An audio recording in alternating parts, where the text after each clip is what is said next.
фундаментално почетната плата на просветниот работник во основно образование на позиција наставник изнесува околу 37.500 денари, што е длабоко под републичкиот просек, што е длабоко под синдикалната кошничка, например, двајца просветни работници одваќаат наполно од синдикалната кошничка за да живеат на едно минимално најниско ниво. Што можеме да сумираме дека платите на просветните работници се екстремно ниски, многу ниски. Успоредба со државите, успоредба со некои други сектори во државата, кои што сметам според мене дека образованието просветата е многу позначајна,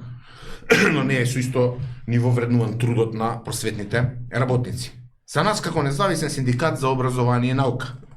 нормална плата е онаа плата која што просветниот работник кој ќе добие, ќе може да ги задоволи основните човекови потреби.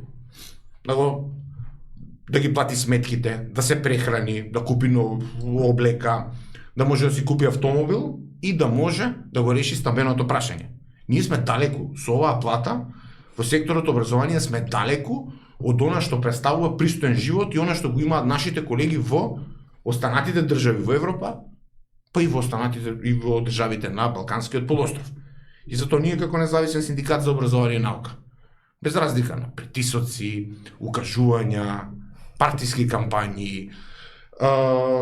секакви видови на форми на укажување дека ние сме премногу платени или дека тоа не е плата, проблеми со родители кои што ги имаме, кои што подоцна ќе ги напоменеме, ние не отстапуваме од нашето барање за достоинствена плата и пристојни работнички права преку пристојни колективни договори. Ке можеме да излеземе јавно и да кажеме дека просветните работници во Македонија зимаат пристојна плата, кога тоа ќе го кажат колегите, дека се задоволни од платите,